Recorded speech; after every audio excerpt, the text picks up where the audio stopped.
just introduce Chief Lando now to come up and talk about some of the preparations.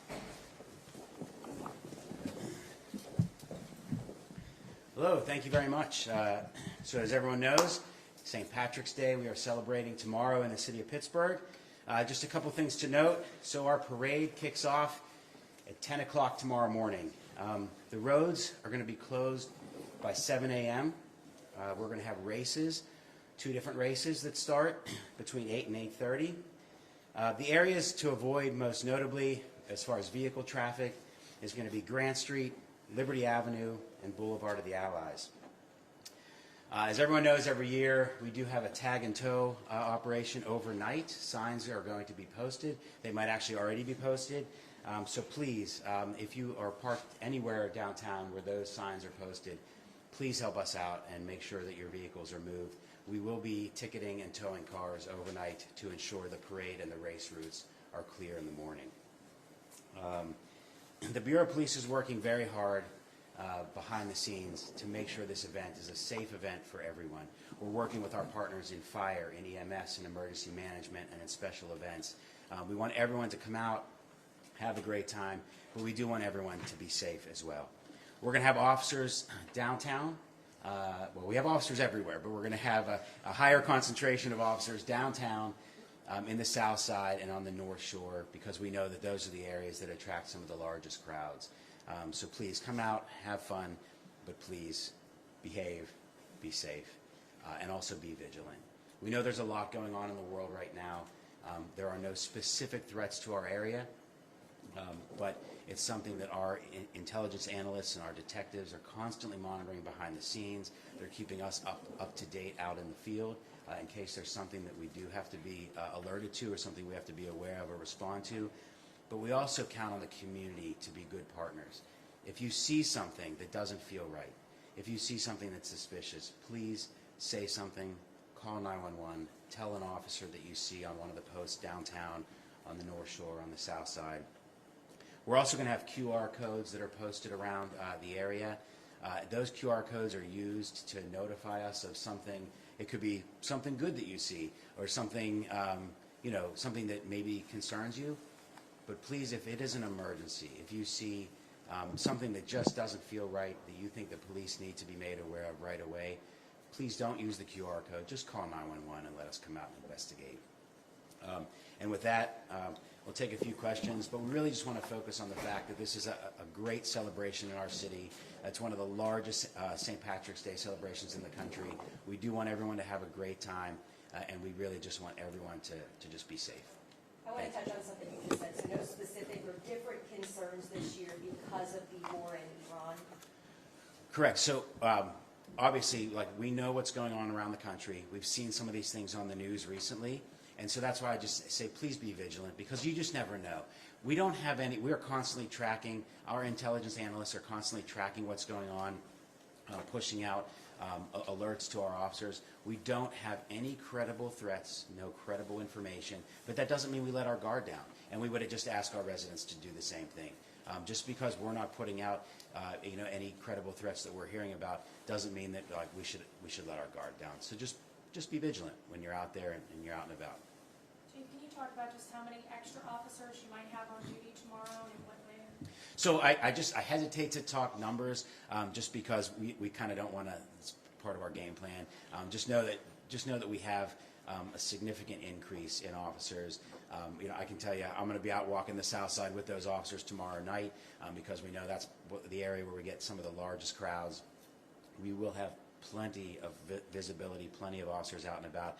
We just prefer not to share numbers, just because if there is someone out there with some ill intent, we don't want them to know how many officers we have out there. Chief, I know it was a couple of years ago, I think 2024, there was the shooting or the incident at the celebration in Kansas City Super Bowl. And I know there was some shifting done in respect to the St. Patrick's Day parade, which I think was a little further after than it is now. Were there any lessons learned? I know you can't go into specifics, but were there lessons learned from past years when we've had either conflict or concerning events that you've applied to this year? Really, it's just, the lesson learned is to always be ready for everything and to have resources available. And a lot of times we do have resources kind of, I like to say, out of sight, out of mind. We don't want to ever come across as like overbearing, you know, have tactical teams out and about, and you know, that's not the image we want to portray, but we do have those resources available on a moment's notice should something happen. So I think for me, stressing that there is so much going on behind the scenes that the general public isn't aware of, and that's our way of preparing, you know, God forbid, preparing for the worst.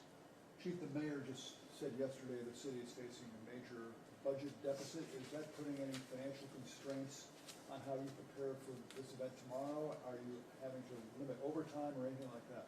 No, when it comes to our large-scale events, the number one priority is the safety of the public, and that comes before anything else. So we do have a number of officers that are on overtime. Some have had to shift their schedules around, but for us, we have to make sure that we're out there, we're visible, and we're ready to respond. What should people use the QR code for? Just explain the difference between that and calling 911 for an emergency. Yeah, so the QR code is a way to get in touch with the Bureau of Police for something. I mean, let's say you see an officer doing something really well, you see something you want to report that's maybe not an emergency, something you just want to make us aware of. I would kind of liken that almost to using 311, right? 311 is for kind of routine stuff, but it's not for, you know, let's say someone puts down a suspicious package and walks away.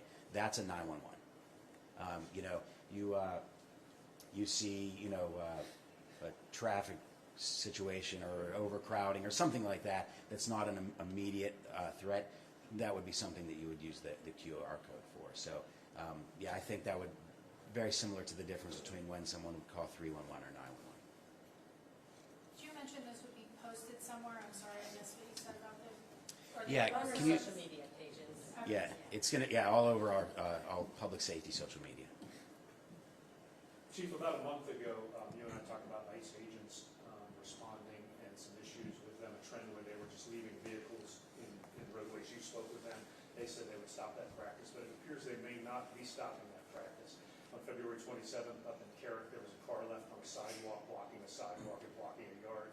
And just yesterday, the ICE agents pulled someone out of the gas station across the way from Zone 3, and I believe left a car at the pumps there. You guys can come into that.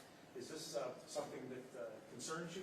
So actually, it does concern me, and I yesterday had the chance to have a conversation with the supervisor for ICE in the region, and you know, I did follow up with that, and I said, you know, what can you share what's going on? And so he did say that everyone was given the directive that we don't just leave cars running in the middle of the street. However, one of the things they've asked the agents to do is to park the cars, lock them, and take the keys with them. And after they get done doing whatever they're doing, if that person's released, they give them their car keys back. If they're not going to be released, they reach out to a family member and let them come get the car. And they do that, the way he explained it, they're doing that in lieu of towing the vehicles and creating a further burden on some of the families. But you guys had to tow yesterday on the 27th, right? No, yesterday we did not. I can't speak to the 27th, but yesterday is specifically what I called to follow up on. And he said that they parked it in that gas station parking lot and notified the family so they could come get the car. So that's what they're... That's what happened yesterday. As for the 27th up in Carrick on Woodford out of here. I just don't have that information readily available. And there was some concern that yesterday that your officers assisted with ICE outside of Zone 3. There was a call that came out that you guys, I guess some of your officers were out there, and somebody from Frontline Dignity came to file a complaint at Zone 3 saying that Pittsburgh police, we believe, may have helped ICE officers. Is that the case or not? No, so, and these are all things that very timely, as I just followed up on this yesterday. The operation had nothing to do with the Zone 3 police station or Zone 3. They apparently were watching someone that they had on their radar, as he explained. They indicated that it was not safe to take them into custody in front of their home for one reason or another. It was a tactical situation. They followed the vehicle. The vehicle just happened to pull into the gas station in front of the police station, and that's where they took him into custody. My understanding from speaking to the supervisor is that there was a struggle. The officers just happened to be walking either into or out of the station at the time and saw the struggle taking place. My understanding is that they did not intervene, and they were able to, the ICE agents were eventually able to take the individual into custody.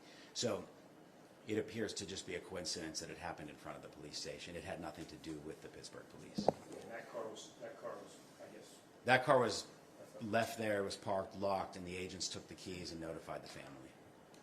Chief, can you provide an update on the investigation into the bar brawl involving several officers? Unfortunately, right now, because that is not our investigation, I just couldn't comment on that. But you're doing an internal investigation, right? There is an internal investigation underway, and really at this time, just to maintain the integrity of the investigation, I just can't speak about it. All I can tell you is that there is one officer that is still on paid leave, and we're just awaiting the outcome of the internal investigation. There were other officers who were put on leave as well, right? Initially, there were 4 officers put on paid leave when we received information that they may have been involved. In very short order, the district attorney's office called me, notified me within a few days that he was able to clear those officers, and he had no concerns with them returning to work. There were no charges pending or anything like that, so we were able to put those officers back to work. So 3 of the 4 officers were cleared. 3 of the 4 officers, yes. Yeah. and Chief, in reference to that police chase back in November, you had suggested a 2-day suspension. Given the evidence seemed appropriate, the public safety director decided to pull the trigger and do 5-day pending termination. Were you disappointed in that decision? I mean, I can't really speak about that. I made the decision that I felt was appropriate in the moment based on my conversations with the officer, and that's really all I can comment on. So. Chief, yesterday, Yes. Chief, yesterday in the synagogue in Detroit, are you putting more patrols around synagogues in Pittsburgh, or? As soon as we were alerted to what happened in that other synagogue, obviously that hits very close to home. We have a very large Jewish community here, and we all know, of course, about the Tree of Life. So that's something that we take very seriously. We were in touch with the Zone 4 commander. He had already started working on extra patrols and also having some vehicles specifically assigned to certain buildings. I can tell you that I believe it was one of the schools in the Jewish Community Center we assigned officers to immediately because we just want to make sure that everyone feels safe coming and going from those institutions. You've received no threats against any synagogues or Jewish institutions since what happened in Michigan? No, and I can tell you that our crime analysts and our detectives are on high alert for any threats or any intelligence that might lead us to believe that there's something imminent. Chief, I know it's a county issue, but can you speak to some of the scanner issues that came up a few weeks ago? If you've had any more problems there, or if you've done things to try to minimize any impact if something like that were to happen again? Yeah, I mean, obviously that's disappointing. That's not something we want to have happen. That is, I really can't speak. That is a county, a joint investigation between the county and the FCC. And I know that the FCC did come to town. I don't know whether or not they're still here, and they're working closely with the county to try and track down whoever might be responsible for that. It's just, we don't. The city of Pittsburgh doesn't, handle the dispatch channels or anything like that. That's a county function. Is there anything that you've done to try to minimize any disruption that should happen in the future? Is there anything you can do? I mean, what we can do is we switch to another radio channel. We have additional radio channels available to us, and we'll operate on other channels to ensure that there's no breakdown in communication between dispatch and the officers out in the field.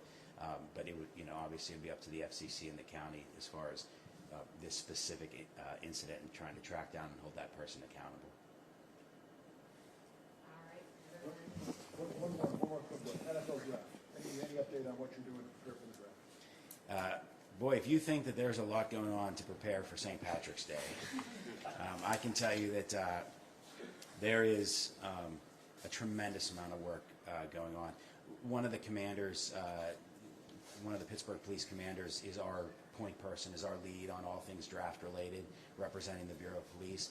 And I can tell you that has been his full-time job for about the past year. And so there's probably an average of 2 meetings a week with all of our public safety partners and private entities and the NFL to make sure that this is both a safe and enjoyable event for everyone. So lots of conversations going on in the background. I can tell you that a number of our law enforcement partners have committed to helping us, to include the state police, county sheriffs, some of the other boroughs and townships. We're going to have a very significant law enforcement presence. And again, we just want everyone to come, enjoy themselves, have a good time.